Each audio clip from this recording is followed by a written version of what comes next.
வணக்கம். ருத்துலோட்டஸ் உங்களை அன்புடன் வரவேற்கிறது. நம்ம இன்றைக்கி வீடியோவில் என்ன பார்க்க போகிறோம் அப்படின்னா, என்னோடய தோட்டத்தில் நான் வச்சுருக்கிற தாமரை செடிகளை தான் நம்ம இன்றைக்கி பார்க்க போகிறோம். நம்ம முதல்ல பார்த்துட்ருக்கிறது பார்த்திங்கன்னா க்ரீன் ஆப்பிள் டேங்க் தான்.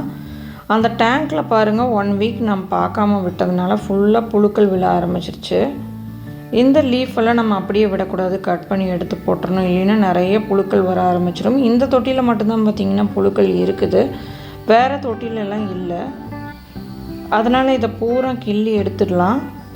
பாருங்கள், இது ஃப்ளோட்டிங் லீஃபில் கூட அந்த புழுக்கள் வந்து சாப்பிட்ருக்கு. சாப்பிட்ட இடத்துல உங்களுக்கு முட்டையும் இருக்கும். அதில் நம்ம அப்படியே விட்டுட்டோம் அப்படின்னா தொட்டி ஃபுல்லாக பரவிடும். இந்த பூவோட ஸ்டாண்டிங் லீஃப் மட்டும் நம்ம விட்டுறணும். அதை எடுத்து விட்டோம்னா அந்த மொட்டு வந்து உங்களுக்கு கருகி போயிடும். அதை வந்து நம்ம ரிமூவ் பண்ணும்போது கேர்ஃபுல்லாக பார்த்துக்கணும். பாருங்கள், புழு இருக்குது, இதை எடுத்து வெயிலில் போட்டுடலாம். இந்த ஒரு தொட்டியில் மட்டும் இருக்கிறதுனால நான் நெருப்பு பற்ற வைக்கல, இதை அப்படியே எடுத்து வெளியில் போட்டேன். நிறைய இருந்துச்சு அப்படின்னா நம்ம கண்டிப்பாக நெருப்பு பற்ற வச்சு அதில் தான் எடுத்து போடணும். பாருங்கள், இது பிஞ்சு இலை தான். இந்த இலையவே பார்த்திங்கன்னா கடிச்சிருக்குது. இதையும் நம்ம விடக்கூடாது, இதையும் கட் பண்ணி எடுத்துடலாம். அதுக்கப்புறம் அது புதுசாக தளைஞ்சி வரட்டும். இந்த புழு சாப்பிட்ட இலை எதுவுமே இதில் இருக்கக்கூடாதுங்க, எல்லாத்தையுமே நம்ம ரிமூவ் பண்ணிடணும். போன தடவை நான் எடுக்காமல் விட்டுருப்பேன். ஏதாவது ஒரு இலையில், பழைய இலையில் இந்த முட்டைகள் இருந்திருக்கும், அதுதான் இப்போ வந்திருக்கு. என்ன வெயில் அடித்தாலும் பார்த்திங்கன்னா இந்த புழுக்கள் வந்து போகலை. இந்த தொட்டி பார்த்திங்கன்னா ஒரு வேப்ப மரத்துக்கு அடியில் இருக்குது. அதனால் பார்த்திங்கன்னா நிறைய இலைகள் விழுந்துருக்குது. இதை அப்படியே விட்டுறலாம், இது உரமாயிடும். ரொம்ப அதிகமாக இருந்தால் மட்டும் நம்ம எடுத்து விட்டால் போதும்.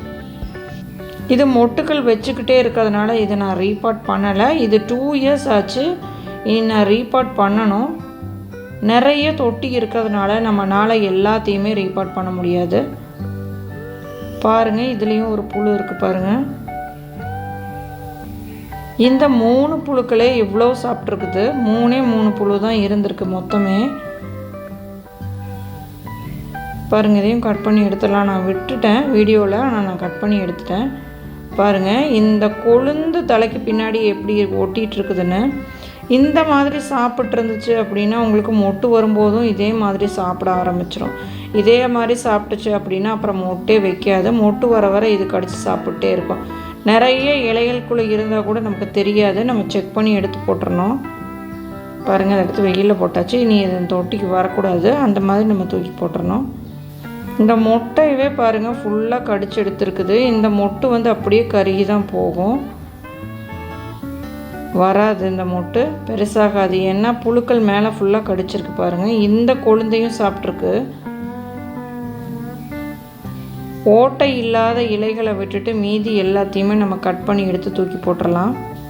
இதில் மொட்டுக்கள் எதுவுமே வரல பாருங்கள். இப்படி நம்ம இலைகளை வெட்டும்போது மொட்டுக்கள் வைக்காது. ஒரு 2-3 ஸ்டாண்டிங் லீஃப் வந்ததுக்கப்புறம் தான் அதோட உங்களுக்கு மொட்டுக்கள் வந்து வரும். இந்த மாதிரி மொட்டுக்கள் இருக்கும்போதே நம்ம வந்து லீஃபை கிள்னா இந்த மாதிரி தான் ஆகும். பாருங்கள், இது என்னோடய கஸ்டமர் பிக்சர். நல்லாவே செடி வந்து வளர்த்திருக்காங்க, கெமிக்கல் கொடுக்காமல் வளர்த்திருக்காங்க, நல்லாவே வளர்ந்துருக்கு பாருங்கள். இது இன்னொரு கஸ்டமரோடது. என்ன மாதிரி க்ரீன் ஆப்பிள் வளர்த்திருக்காங்க, வாழ்த்துக்கள். அடுத்ததாக பார்த்துட்டு இருக்கிறது ஒயிட் பியோனி. இது வந்து இப்போ தான் க்ரோத் ஸ்டார்ட் ஆகிருக்குது. இது பார்த்திங்கன்னா காவேரி. நான் ஏற்கனவே உங்களுக்கு டியூபர்ஸ் வந்து நட்டு காமிச்சிருப்பேன், அந்த தொட்டி தான் இது. லீவ்ஸ் வர ஆரம்பிச்சிருச்சு. அடுத்ததாக பார்த்துட்டு இருக்கிறது பார்த்திங்கன்னா ஒரு நியூ வெரைட்டி. இது பீம் அப்படிங்கிற ஒரு நியூ வெரைட்டி. பாருங்கள், இந்த மொட்டு பார்க்குறதுக்கு D9 மொட்டு மாதிரியே நல்லா உருண்டையாக இருக்குது. ஆனால் வந்து அது ரெட் கலரில் இருக்கும், இது கொஞ்சம் ஒய்லட் கலரில் இருக்குது. கலர் பார்த்திங்கன்னா D9க்கும் இதுக்கும் கொஞ்சம் கம்மியாக இருக்கும் கலரு, அதனால ஒரு ரெட் கலர் அடிக்கும். இது வந்து நல்லா ஒரு டார்க் மெஜந்தா கலர் வருது. பாருங்கள், இதுலேயும் ஒரு மொட்டு வந்திருக்கு. இப்போ இதில் 3 மொட்டு இருக்குது. பேரலில் நம்ம வைக்கும்போது தான் இந்த மாதிரி ஃப்ளவர்ஸ் எல்லாம் நம்ம எடுக்க முடியும். நம்ம தொட்டியில் வச்சோம்னா உங்களுக்கு அந்தளவுக்கு ஃப்ளவர்ஸ் வராது, ஒரு 2 பூ அந்த மாதிரி இருக்கும். பேரலில் கொடுக்கும்போது பாருங்கள் நிறைய ஃப்ளவர்ஸ் நமக்கு கிடைக்கும். இந்த மாதிரி ஃப்ளவர்ஸ் கடையில் கிடைக்காது. இது எப்படி இருக்குதுன்னு பாருங்கள், நல்லா ஒரு டார்க் கலரில் சூப்பராக இருக்குது. இதை நம்ம கடையில் வாங்க முடியாது, பிங்க் ஒயிட்டு தான் கிடைக்கும். நமக்கு வேணும் அப்படின்னா நம்ம தொட்டியில் வச்சு வளர்த்துக்கலாம். அதுக்காக தான் நான் பேரலில் போட சொல்கிறது. அப்போ தான் நம்ம நிறைய ஃப்ளவர்ஸ் எடுக்க முடியும். பெரிய வெரைட்டிஸ் எல்லாம் பேரல், டேங்க்கில் கொடுக்கும்போது ஃப்ரிட்ஜ் பாக்ஸில் கூட கொடுக்கலாம், ரொம்பவுமே நல்லா பூக்கள் கொடுக்கும். அடுத்ததாக பார்த்துட்டு இருக்கிற வெரைட்டி பார்த்திங்கன்னா 1000 பெட்டல் நல்லா டார்மண்ட் போய் நிற்கிது. இன்னும் 1 வீக் கழித்து இதை நம்ம ரீபாட் பண்ணிக்கலாம். ரீபாட் பண்ணும்போது நான் எந்த அளவுக்கு உரம் கொடுக்குறேன், எப்படி பண்ணுறேன் அப்படிங்கிறத பார்க்கலாம். இந்த தடவை இதில் பூ வரும் அப்படின்னு நினைக்கிறேன், பார்க்கலாம். 1000 பெட்டலில் பூத்துச்சு அப்படின்னா சந்தோஷந்தான். அடுத்ததாக பார்த்துட்டு இருக்கிற தொட்டி பார்த்திங்கன்னா வைடூரியா, இன்னொன்று பார்த்திங்கன்னா நன்னாளின் அப்படிங்கிற ஒரு வெரைட்டி. நன்னாளியில் மொட்டு வந்துச்சு, ஆனால் எனக்கு ஃப்ளவர் இன்னும் வரலை.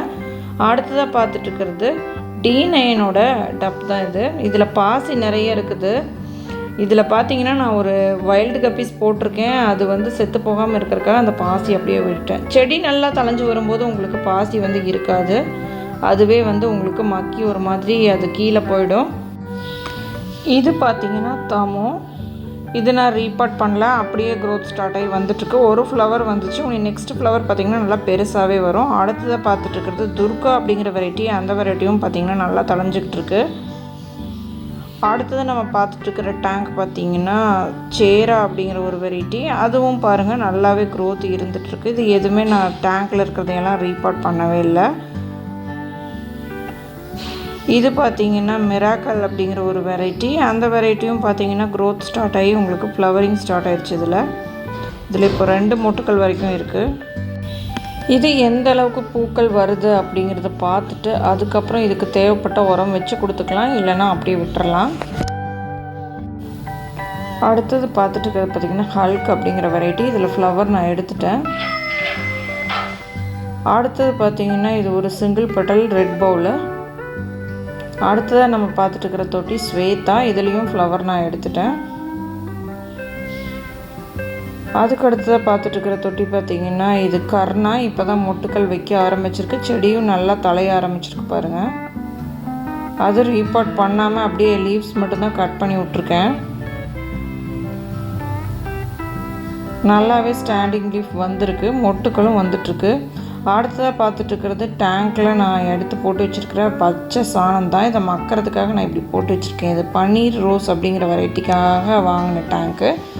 சரி, சாணம் நல்லா மக்கட்டும் அப்படிங்கிறதுக்காக கொட்டி வச்சுருக்கோம். இது மேலே ஒரு 2 மூட்டை மண் கொட்டி விட்டோம் அப்படின்னா உங்களுக்கு நல்லாவே மக்கி உரம் கிடச்சிரும். அடுத்ததாக நான் போட்டு வச்சுருக்கிற டேங்க் பார்த்திங்கன்னா நமோ அப்படிங்கிற வெரைட்டிக்காக நான் சாயில் மிக்ஸ் போட்டு வச்சுருக்கேன். இப்போ இதில் நம்ம டியூபரை நட்டு வச்சுக்கலாம். பாருங்கள், இதுதான் நமோ வந்து மோஸ்ட்லி நான் உங்களுக்கு காமிச்சிருக்கவே மாட்டேன். அதில் ஃப்ளவரிங் வந்துச்சு, அதுக்கப்புறம் அது டியூபர் ஃபார்ம் பண்ணாது, அதனால் என்னால் அதை காமிக்க முடியல. இது டேங்க்கில் கொடுத்துருக்கேன், நல்லாவே ஃப்ளவரிங் வரும். அடுத்ததாக பார்த்துட்டு இருக்கிறது பார்த்திங்கன்னா ராணி ரெட். ராணி ரெட்லேயும் பார்த்திங்கன்னா லீவ்ஸ் எல்லாம் நல்லா வளர ஆரம்பிச்சிருச்சு பாருங்கள். வெயில் வந்தோடனே தானாகவே தலைய ஆரம்பிச்சிடும். பேரலில் இருக்கிற வெரைட்டிஸ் எல்லாம் உரம் பத்தலினா மட்டும் சென்டரில் வச்சு கொடுத்துக்கலாம், இல்லைனா அப்படியே விட்டுறலாம். இது அஃபெக்ஷன் 16. அடுத்தது சாட்டா பொங்கல். கொஞ்சம் பாசி இந்த அசோலாலாம் நான் விட்டுருக்கேன். ஏன்னா பார்த்தீங்கன்னா மீனெல்லாம் செத்து போயிடும், அதுக்காக தான் அதை அப்படியே விட்டாச்சு. இது பார்த்திங்கன்னா எங்களோட சேவல் தான், நிழலுக்காக நின்றுட்டுருக்குதுங்க. அடுத்ததாக பார்க்குற வெரைட்டி பார்த்திங்கன்னா ஒயிட் கலர் 1000 பெட்டல். இது வந்து பூத்துதுனா தான் நமக்கு தெரியும், பார்க்கலாம் இந்த இயர் நமக்கு ஃப்ளவர் வருதான்னு, இல்லைன்னா நெக்ஸ்ட் இயர் ஃப்ளவரிங் வர மாதிரி இதை நம்ம பாட் பண்ணிக்கலாம். அடுத்ததாக பார்த்துட்ருக்கிறது பாருங்கள், இது பெரிய டியூபர். பேரல், டேங்க்கு, ஃப்ரிட்ஜ் பாக்ஸு இதெல்லாம் நீங்கள் தாமரை நட்டு வைக்கிறீங்க அப்படின்னா இந்த மாதிரி பெரிய டியூபராக ஃபார்ம் பண்ணதுக்கப்புறம் எடுத்து நட்டு வச்சுக்கோங்க.